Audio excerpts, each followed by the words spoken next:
Hey artists, how's it going? It's Monsterpawss. I feel like I haven't talked to you guys in forever. I miss you. How is everything? Is your dog doing okay? I hope it is, girl, cause I love dogs. Puppies, pugs, corgis, all of them, mutts. I love all of them. Okay.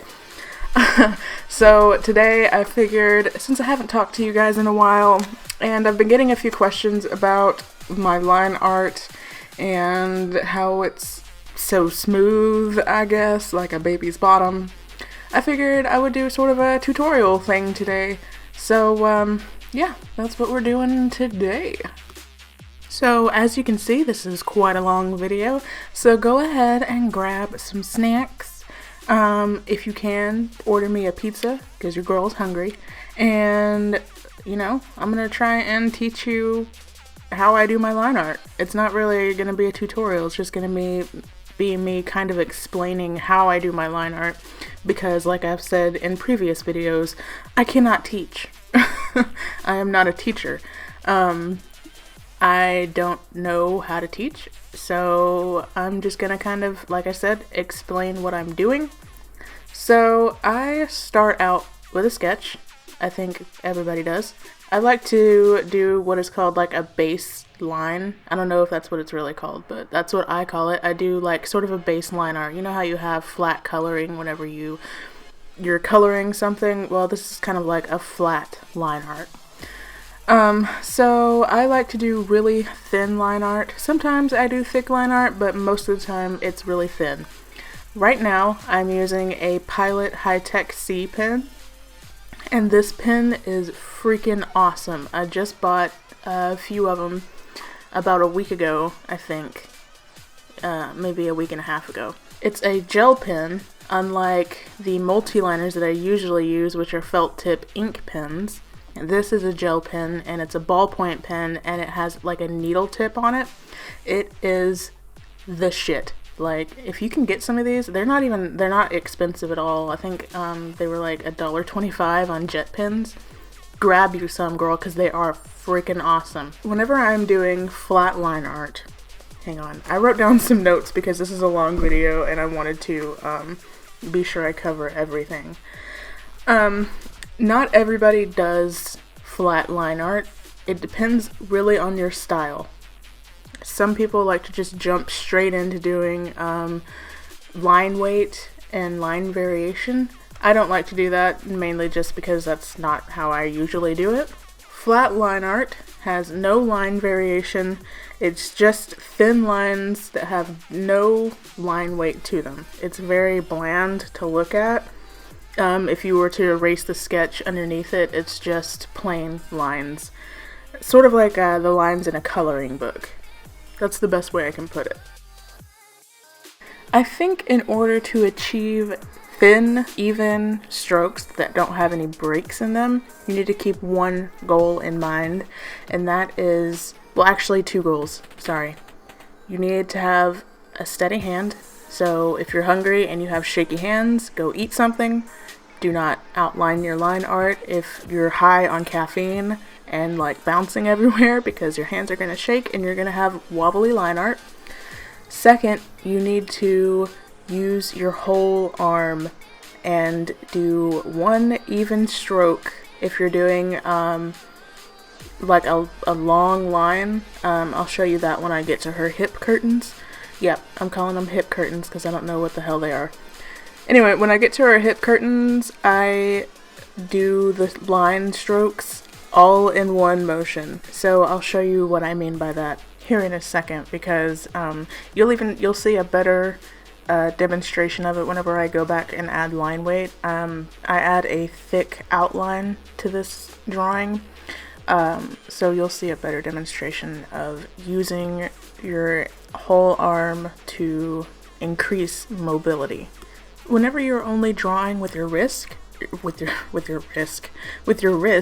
limit your mobility. Therefore, you can't make long lines without picking up Okay, thank you, tablet.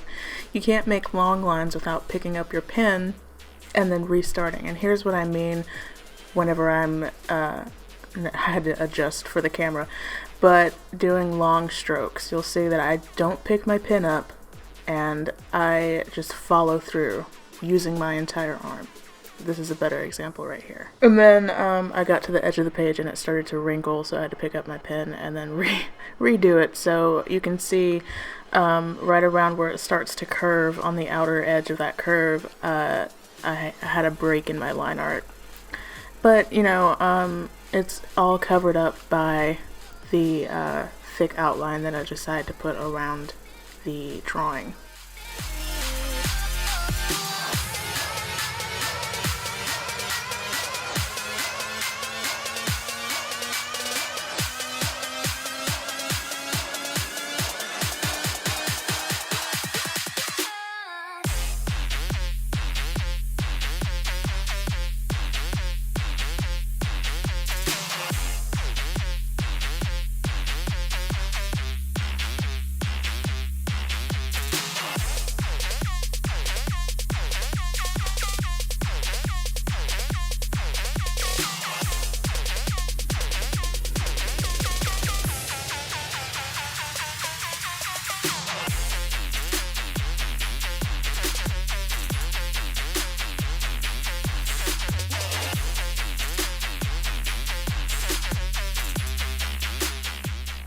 So I wanted to get into a little bit more about the supplies that people use whenever they ink drawings or whenever they're making line art.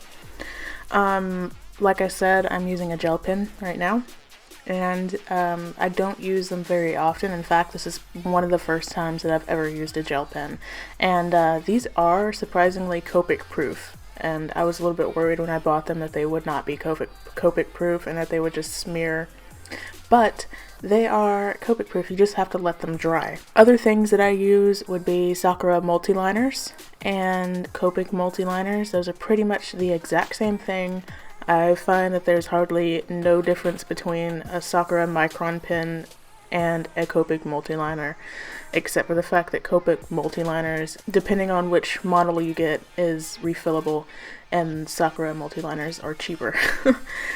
But you can use multiliners, you can use dip pens. I've never used a dip pen before, but I want to try it. I just don't know when I will try it. You can also use, anything really. You can use pencil, you can use colored pencil, you can use Copic markers to outline your work.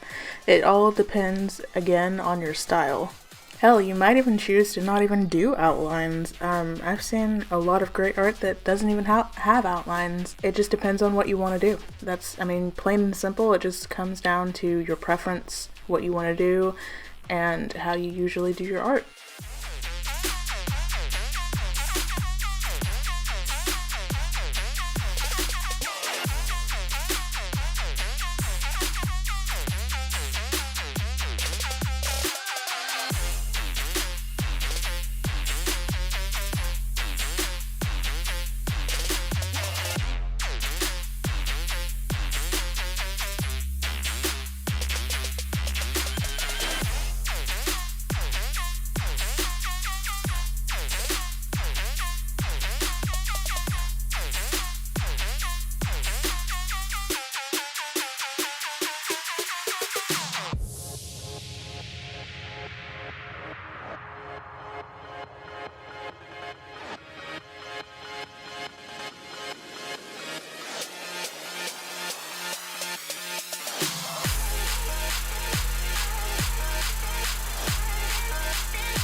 So when I erase the sketch, you can truly start to see how flat and dull a basic line art is. Also, you can also see that my pen smears on the face and on the belt thing.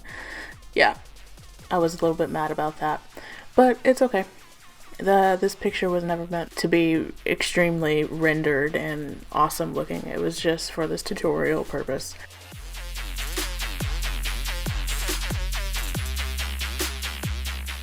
Using the Faber-Castell Artist Brush Pen, I'm going in and adding the thick outline all the way around the drawing.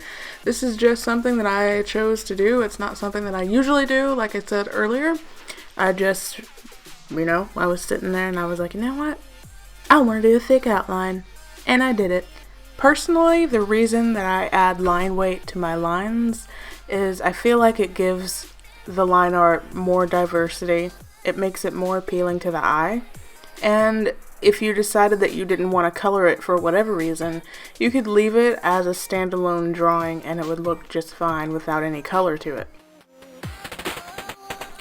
I also wanted to talk a little bit about how I decide where to add the line weight. Usually I try to keep in mind my light source, because that's where a lot of the line weight would go. Like, I would add line weight where shadows would fall. So like up underneath the chin, usually underneath like the armpits or anywhere where there's like creases. Also, I'll add line weight to lines that run perpendicular to each other. So if they come to like an intersection, I would add line weight there. There are some exceptions to the rule, but generally that's where I add line weight.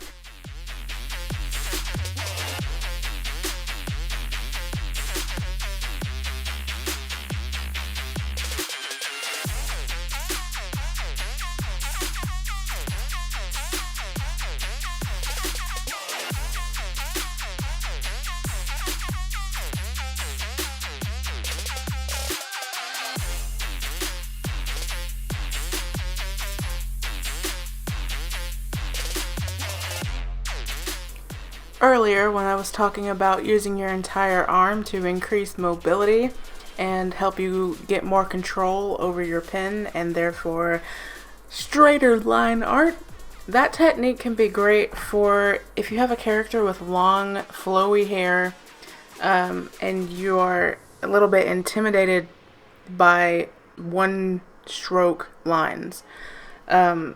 Using your entire arm is a great way to get a little bit more confidence, not pick up your pen and make little sketchy line art.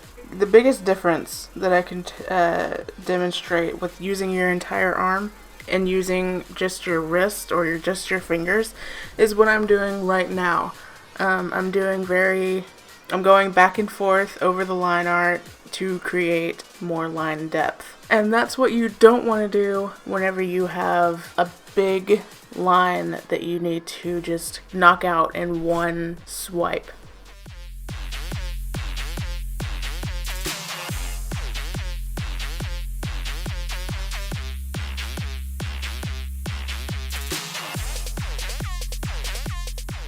Finally, one of the last things that I would consider whenever you are doing your line art is if you want to have any solid black. So on this line art, I decided I wanted to have her top be a little bit solid black. I wanted her hair to be solid black, her boots, and her lip. So I decided to just go ahead and color those in solid black and then leave this drawing as a line art. I might go back and color it one day. You never know. Maybe if I'm feeling a little bit bored and I'm like, I got this line art over here that I never did color. Let me just color that shit. So, yeah, I think that's pretty much it for this video. I'm gonna let you guys continue watching. If you liked this video, don't forget to smack that ass on that like button. You can also follow me on Facebook, Twitter, Tumblr, and Instagram. All the links are in the description below. You can also subscribe. We do art things. Alright, thank you guys so much for watching. And remember, don't quit your daydream.